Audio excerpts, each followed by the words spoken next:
Hello friends, how are you. आज का ये जो मेरा वीडियो है ये है मीनिंग ऑफ शिवलिंग। होपफुली आप सभी ने टेम्पल्स में शिवलिंग तो देखा ही होगा और कई बार हो सकता है आपके मन में ये ख्याल आया हो कि आखिर ये शिवलिंग है क्या। इसके पीछे एक बहुत छोटी सी कहानी है जो मैं इस वीडियो के थ्रू आप सब लोगों के सामने ला रहा हूँ। एक बार होता क्या है, ब्रह्मा जी और विष्णु जी के बीच में इस बात को लेकर बहस हो जाती है कि दोनों में से श्रेष्ठ कौन है। ब्रह्मा जी इस बात को लेकर अड़े हुए हैं कि मैंने इस पूरी सृष्टि की रचना की है, मैं श्रेष्ठ हूँ। और विष्णु जी पूरी सृष्टि के पालन करता है, वो कहते हैं इस पूरी सृष्टि को मैं ही चला रहा हूँ तो मैं श्रेष्ठ हूँ। तो दोनों किसी भी निष्कर्ष पे नहीं निकाल पाते कोई निष्कर्ष। तो ये फैसला होता है कि दोनों शंकर भगवान के पास इस बात को लेके जाएं।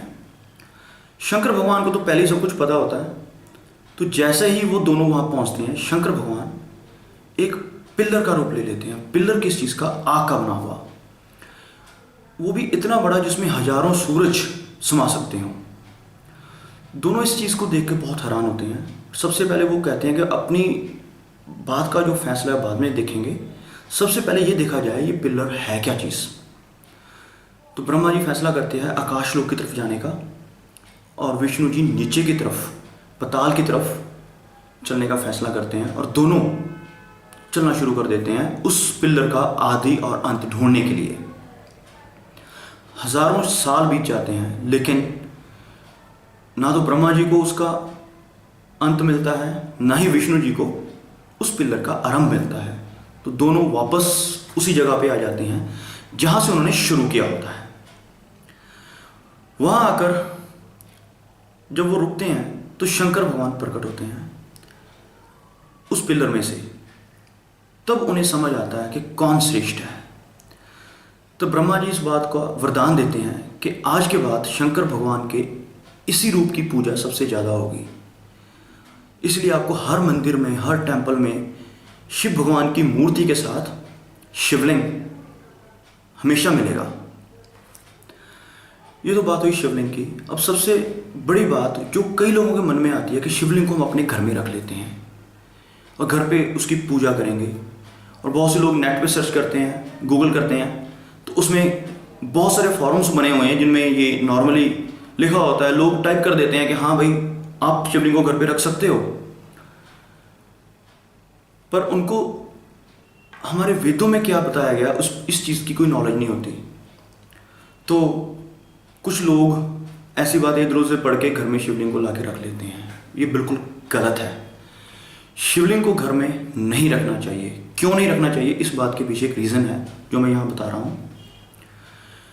शिवलिंग को उसी स्थान पर रखा जा सकता है जो बिल्कुल शुद्ध हो। अब नॉर्मली हम जैसे लोग, जो बहुत से लोग ड्रिंक करते हैं, नॉन वेज मीट वगैरह अंडा खाते हैं और उसके अलावा भी बहुत कुछ अनैतिक जो बातें हैं, झूठ बोलते हैं, बहुत कुछ होता है, वो सब काम करते हैं। अगर वो अपने घर में शिवलिंग को रखेंगे, शिवलिंग है क्या? एक सोर्स ऑफ एनर्जी है। तो नेगेटिव एनर्जी जो हमारे अंदर से निकलती है वो शिवलिंग के साथ जाकर टकराएगी और उसमें से हमें कोई पॉजिटिव रिजल्ट नहीं मिलने वाला। उल्टा अगर हमने अपने घर में शिवलिंग रखा हुआ है तो हमें उसके नेगेटिव इफेक्ट्स ही मिलेंगे। शिवलिंग को कौन रख सकता है अपने घर के अंदर? हमारे ग्रंथों में यही लिखा गया है कि एक ब्राह्मण अपने घर में शिवलिंग को रख सकता है। पर इसके पीछे भी एक बहुत बड़ा सत्य ये है कि ब्राह्मण भी सिर्फ वही रख सकता है जो अपने तन और मन से शुद्ध हो। ये नहीं कि आपकी कास्ट ब्राह्मण है, आप ड्रिंक कर लेते हो कभी कभी या नॉन वेज खा लेते हो या कुछ ऐसा है, तो शिवलिंग आपको कभी भी घर पे नहीं रखना चाहिए। सिर्फ वही व्यक्ति अपने घर पे शिवलिंग रख सकता है जो अपने तन और मन और आचरण से शुद्ध हो। ये तो हुई शिवलिंग को घर पे रखने की बात। अब शिवलिंग की पूजा की बात करते हैं।